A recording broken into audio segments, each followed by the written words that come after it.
മുഹമ്മദ് നബിയെ, യേശുവിനെ, ബുദ്ധനെ, ഇങ്ങനെയുള്ള ഓരോരുത്തരെ, ഇപ്പൊ ശ്രീരാമനെ ശ്രീകൃഷ്ണനെയൊക്കെ പറയുന്നതിന് യാതൊരു ആദ്യന്തവും ഇല്ല. ഇതല്ല ഇവിടെ വേണ്ടത്. നിങ്ങൾക്ക് എന്ത് കാണിച്ചു കൊടുക്കാൻ പറ്റും അത് കാണിക്കൂ. അത്രയും കഴിവ് തന്നെ നമുക്കില്ലേ? നമുക്ക് എന്തുകൊണ്ട് ചെയ്തുകൂടാ? എന്തുകൊണ്ട് ചെയ്തുകൂടാ? നമുക്ക് അത്രയും കഴിവില്ലേ? അതിനേക്കാൾ കൂടുതൽ സാഹചര്യങ്ങൾ നല്ലതല്ലേ ഇപ്പോ? ഇത്രയും സാഹചര്യങ്ങൾ അനുകൂലമായിരുന്ന ഒരു കാലത്തല്ലല്ലോ നമ്മുടെ പൂർവികർ ജീവിച്ചിരുന്നത്, ആണോ? അപ്പൊ നമ്മൾ നമ്മുടെ പൂർവികരെ പഴിക്കുക, അച്ഛനെയും അമ്മയെയും പഴിക്കുക, നമ്മളുടെ നമുക്കൊരു സ്വന്തം പൂർവികരെ പഴിക്കാൻ നമുക്ക് യാതൊരു യോഗ്യതയുമില്ല, ആണോ? ഈ ഏറ്റവും ബുദ്ധിമുട്ടുണ്ടാക്കുന്ന കാര്യമാണ് നമ്മളുടെ മരിച്ചു പോയവരെ പഴിക്കുക എന്നുള്ളത്. മരിച്ച ഒരു വ്യക്തിയെ കുറിച്ച് നമ്മൾ ഒരു പഴിയും പറയേണ്ട. നമ്മുടെ പൂർവികരെ, അച്ഛനമ്മമാരെ, നമ്മളുടെ ഗുരുസ്ഥാനത്തുള്ളവരെ, നമ്മളുടെ ആത്മീയാചാര്യന്മാരെ ഒന്നും പഴിച്ചുകൊണ്ടല്ല നമ്മൾ ജീവിക്കേണ്ടത്. അത് നമ്മളുടെ അജ്ഞതയാണ്. എന്തായാലും അങ്ങ് ഈ പൂണൂൽ എന്താണെന്നും പൂണൂൽ എന്തിനു വേണ്ടി ധരിക്കണം, എങ്ങനെ ധരിക്കണം, എപ്പോ ധരിക്കണം, ആ ധരിക്കുന്ന ആളുകൾ എങ്ങനെയുള്ളവരായിരിക്കും, തീർച്ചയായിട്ടും അതിന്റെ സത്യം എന്താണെന്നും അതിന്റെ ധർമ്മം എന്താണെന്നും അതിന്റെ ശാസ്ത്രീയത എന്താണെന്നും പെരുമാറണം എന്നൊക്കെ അങ്ങ് പറഞ്ഞല്ലോ.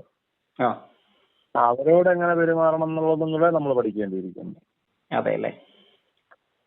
അവര് പെരുമാറുന്നത് മാത്രമല്ല, ഇനി അവരെ എങ്ങനെ നമ്മൾ വീക്ഷിക്കണം, അവരെ എങ്ങനെ നമ്മൾ പെരുമാറണം, അവരെ എങ്ങനെ ആദരിക്കണം കൂടെ അങ്ങ് പറഞ്ഞു കഴിഞ്ഞു.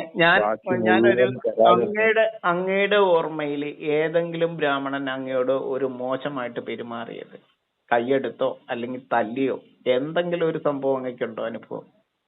ഇല്ല ഇല്ല, ഞാൻ കേട്ടിട്ട് പോലും. എന്റെ അനുഭവത്തിലില്ല. ഞാൻ അതുപോലെ തന്നെയാണെന്ന് ഇതേവരെ ഇത്രയും കാലമായിട്ടും ഷർട്ട് ഊരണം എന്നുള്ളത് കൊണ്ട് ഞാൻ അമ്പലത്തിൽ കയറുന്നില്ല എന്ന് ഒരു ചെറുപ്പക്കാരനും പറഞ്ഞ് ഞാൻ ഇതുവരെ കേട്ടിട്ടില്ല. ഇപ്പൊ ഏറ്റവും കൂടുതൽ അമ്പലത്തിൽ പോകുമ്പോൾ നഷ്ടപ്പെടുന്നത് ചെരുപ്പാണ്, പാദരക്ഷകളാണ്. അതെ, അത് പോയാൽ പോലും ഭക്തര് ആ വലിച്ചെറിഞ്ഞിട്ടാണ് ആ ഭക്തിയുള്ള ക്ഷേത്രത്തിലേക്ക് കയറുന്നത്. ഇതിനെ ഒരു ഭക്തൻ പോലും ഇത്രയും കാലമായിട്ട് എവിടെയും പറഞ്ഞ് ഞാൻ കേട്ടിട്ടില്ല. എന്റെ ചെരുപ്പ് പോകുന്നു പറഞ്ഞ ഒരു ഭക്തനും അമ്പലത്തിൽ പോവാതിരിക്കോ? ഇല്ല. പിന്നെ എന്തിനാണ് ഈ ഭക്തർക്കില്ലാത്ത ആശങ്ക എന്തിനാണ് ഈ നേതൃനിരക്ക് ഉണ്ടാകുന്നത്? അതിന്റെ കാരണം മനസ്സിലാവാത്തത്. ഈ ആത്മീയ കർമ്മങ്ങൾക്ക് ഇരിക്കുമ്പോ ഇതുപോലെയുള്ള ആചാര്യന്മാര് പറഞ്ഞു കൊടുക്കണം. അച്ഛന് ബലിയിടുമ്പോ ഷർട്ട് ഊരണ്ട, അമ്മയ്ക്ക് ബലിയിടുമ്പോ ഷർട്ട് ഊരണ്ട, പറഞ്ഞു കൊടുക്കണം. പറഞ്ഞു കൊടുക്കോ? അങ്ങ് ശരി, പാന്റ് ഇട്ടോണ്ട് കർമ്മം ചെയ്യാം, പിതൃകർമ്മം ചെയ്യാം, പറഞ്ഞു കൊടുക്കണം. ബെൽറ്റ് ഇട്ടോണ്ട്, പാന്റ് ഇട്ടോണ്ട്, ഷൂ ഇട്ടോണ്ട് പിതൃകർമ്മം ചെയ്യാം. ഇതിന് പാശവും കെട്ടണ്ട, ഷർട്ട് ഊരണ്ട പറയാൻ ഇവർക്ക് ധൈര്യമുണ്ടോ? ധൈര്യമുണ്ടോ? മോഹൻജി പറ. അവർക്ക് അറിയില്ലല്ലോ, അവരിങ്ങനെ ആരോ പറയുന്നത് കേട്ട് പറയുന്ന പോലെ തോന്നുന്നു ഇപ്പൊ. ഞാനിത് പറയൂലേ, ഞാനിത് പറയുന്നത് എന്തിനോ വേണ്ടി തിളയ്ക്കുന്ന സാമ്പാർ എന്നൊക്കെ പറയുന്നത് എന്തിനാണെന്ന് പറയുന്ന അവർക്ക് തന്നെ അറിയില്ലെന്നാ തോന്നുന്നു. നമ്മുടെ ആചാരാനുഷ്ഠാനങ്ങളെ മോശമാക്കി സമൂഹ മധ്യത്തിൽ മോശമാക്കുന്ന കാണിക്കുന്നതിന്റെ ചില ഉദാഹരണങ്ങൾ മാത്രമായത്. അത് ഏറ്റവും കൂടുതൽ ഇങ്ങനെയുള്ള കാര്യങ്ങൾ ആധികാരികമായി അതിനെ അവഹേളിച്ചാൽ അതിന് പ്രയോജനം കിട്ടുമെന്നാണ് ഇവർ ധരിച്ചിരിക്കുന്നത്. ഇപ്പൊ നാളുകളിൽ ക്ഷേത്രങ്ങളിലേക്ക് ആചാര്യന്മാര് പറഞ്ഞു ഞങ്ങൾ ഉടുപ്പിട്ടുകൊണ്ട് അകത്ത് കയറാമെന്ന് പറഞ്ഞ ഒരു വിഭാഗം കഴിഞ്ഞത് ഈ ശബരിമല സ്ത്രീ പ്രവേശനത്തിന് ശ്രമിച്ചതുപോലെ ക്ഷേത്രങ്ങളിലേക്ക് നാളെ ശ്രമിക്കില്ല. ഇങ്ങനെയുള്ള പറഞ്ഞതുകൊണ്ട് ആഹ്വാനം കൊടുത്തത് കൊണ്ട് നാളെ അങ്ങനെ നമ്മുടെ ക്ഷേത്രങ്ങളിൽ സംഭവിക്കാൻ സാധ്യതയുണ്ടെന്നുള്ള ഉത്കണ്ഠ കൊണ്ട് തന്നെയാണ് അങ്ങോട്ട് ഞാനത് ചോദിച്ചത്. എന്തായാലും ഈ പൂണൂൽ വിഷയത്തില്, പൂണൂലിന്റെ ആയിട്ടുള്ള ചർച്ചയില് ഈ പ്രണവവേദയുടെ ആചാര്യനായിട്ടുള്ള സന്തോഷി ഇന്നത് വളരെ കൃത്യമായിട്ട് പൂണൂൽ എന്താണെന്നും പൂണൂൽ എങ്ങനെ ധരിക്കണമെന്നും ധരിച്ചിരിക്കുന്ന ആളുകൾ എങ്ങനെയുള്ളവരായിരിക്കണമെന്നും അവരെങ്ങനെ പെരുമാറണമെന്നും അവരോട് സമൂഹം എങ്ങനെ പെരുമാറണമെന്നും ഒക്കെ വളരെ വ്യക്തമായി പറഞ്ഞു തന്ന ഈ വിഷയം സത്യത്തില് നമ്മള് ജനങ്ങള് അഭ്യുദയകാംക്ഷിയായിട്ട മുഴുവൻ ആളുകളും ഈ ചർച്ചയിൽ ആളുകൾക്ക് ഹിതകരമായിട്ട് തോന്നുന്നെങ്കിൽ തീർച്ചയായിട്ടും ഇത് ഷെയർ ചെയ്യണം. തീർച്ചയായിട്ടും നമ്മുടെ കുട്ടികളിൽ വരും തലമുറകളിൽ ഇത് മാഞ്ഞു പോകാതെ കാത്തു സൂക്ഷിക്കുവാൻ വേണ്ടിയുള്ള ആവശ്യത്തിന് മിച്ചമുള്ള പ്രചാരങ്ങൾ കൊടുക്കണമെന്നാണ് വിനീതമായ അഭിപ്രായമുള്ളത്. ഓരോരുത്തരുടെയും ആശങ്കകൾ പങ്കുവെക്കുക, കമന്റ് ബോക്സിൽ രേഖപ്പെടുത്തണം നിങ്ങളുടെ ആശങ്കകൾ. അപ്പോൾ നമുക്ക് അതിനെല്ലാം പരിഹാരം ഉണ്ടാവും. തീർച്ചയായിട്ടും ഭാരതത്തിന്റെ വേദം എന്ന് പറഞ്ഞാൽ നമുക്ക് ഉറങ്ങാൻ പോലും പറ്റാത്ത രീതിയിൽ അത്രയ്ക്കും ഉണർവേകുന്ന, നമുക്ക് അഭിമാനത്തെ നൽകുന്ന ഒരുപാട് ശാസ്ത്രത്തിന്റെ ഇന്നും മനുഷ്യന് കണ്ടെത്താൻ കഴിയാത്ത, ശാസ്ത്രലോകത്തിന് കണ്ടെത്താൻ കഴിയാത്ത അത്രയും മഹത്തരമായിട്ടുള്ള ആശയങ്ങളുടെ ഒരു കൂമ്പാരമാണ്. ഈ 33 കോടി ചരാചരങ്ങളെയും പുനർസൃഷ്ടിക്കുവാനായിട്ട് ഈ ശാസ്ത്ര വൈഭവത്തിന് കഴിയും. ആ ശാസ്ത്ര വൈഭവത്തെ കുറിച്ച് അറിയുവാൻ ആഗ്രഹമുള്ളവർ തീർച്ചയായിട്ടും നമ്മുടെ ചാനൽ സബ്സ്ക്രൈബ് ചെയ്യണം. ഇത് ഞാൻ എടുത്തെടുത്ത് പറയുന്നതെന്ന് വെച്ചാൽ അന്ധവിശ്വാസങ്ങൾക്കെതിരെ പടവെട്ടാനായിട്ടുള്ള ഒരു സുവർണ അവസരമാണ് ഈ ചാനൽ എന്ന് നിങ്ങൾ അറിയുക. തീർച്ചയായിട്ടും എല്ലാവർക്കും ഒരിക്കൽ കൂടി നന്ദി.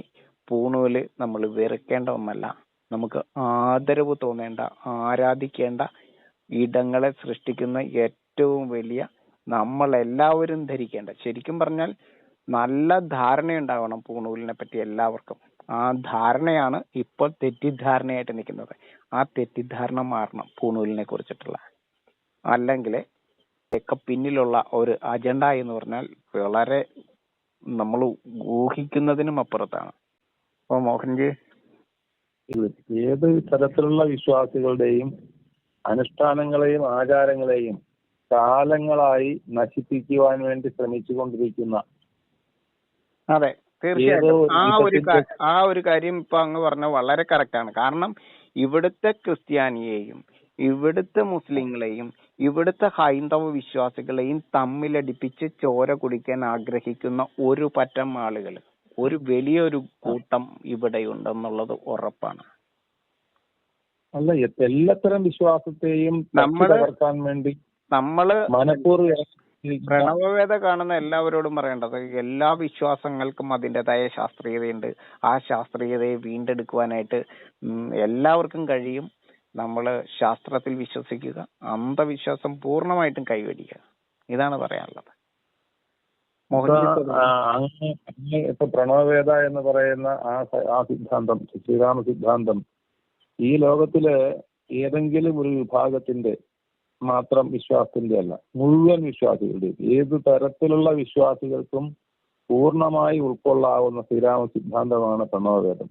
അതിൽ നിന്നുകൊണ്ടാണ് അങ്ങിപ്പോ പൂണൂലിന്റെ കാര്യത്തെക്കുറിച്ച് വ്യക്തമായി ശാസ്ത്രീയ അടിത്തറ തന്നത്. ഏതൊരു കാര്യത്തിനും ശാസ്ത്രീയമായ അടിത്തറയോടുകൂടി മറുപടി എഴുതി വെച്ചിരിക്കുന്ന, ശാസ്ത്രീയമായ അടിത്തറയോട് വിവരണം എഴുതി വെച്ചിരിക്കുന്ന ഈ പ്രണവവേദ മുഴുവൻ അന്ധവിശ്വാസങ്ങളെയും നശിപ്പിക്കുന്ന തരത്തിലേക്ക് ജനങ്ങൾ അതിനെ ഉൾക്കൊള്ളണം. മുഴുവൻ വരാൻ പോകുന്ന ജനതകൾക്കും വരാൻ പോകുന്ന സന്തതി പരമ്പരകൾക്കും ഈ പ്രണവവേദയുടെ സന്ദേശം വളരെ ഉത്തേജനമേകുന്നതാണെന്നാണ്. അതിനു വേണ്ടിയിട്ട് ഇവിടുത്തെ മുഴുവൻ ആളുകളും ഈ പറയുന്ന ചർച്ചകളും ഇതേപോലെയുള്ള സാംസ്കാരികമായ പരിപാടികളും വളരെ ശ്രദ്ധയോടുകൂടി മറ്റുള്ളവരിലേക്ക് പകർത്തി കൊടുക്കണമെന്നുള്ള ഒരു ആഗ്രഹം, അപേക്ഷയും ഈ കൂടെ വയ്ക്കുകയാണ്. ഓക്കെ, സന്തോഷം മോഹൻജി. നമസ്തേ. അങ്ങയുടെ ഈ ആഗ്രഹത്തിനും ഈ സമൂഹത്തെ നന്മയിലേക്ക് നയിക്കാനായിട്ട് അങ്ങ് എന്നോട് ചോദിക്കുന്ന ഓരോ ചോദ്യങ്ങൾക്കും എൻ്റെ സർവ്വ ഗുരുക്കളുടെയും നമ്മളുടെ പിതൃക്കളായിട്ടുള്ള മുഴുവൻ മതത്തിൽപ്പെട്ട നമ്മുടെ സൂര്യ തേജസ്വികളായിട്ടുള്ള നമ്മുടെ പൂർവികരെയും നല്ല നാസ്തികവാദികളുടെയും പാദങ്ങളിൽ തൊട്ടുകൊണ്ട് ഞാൻ നിർത്തുന്നു. നമസ്തേ. നമസ്തേ.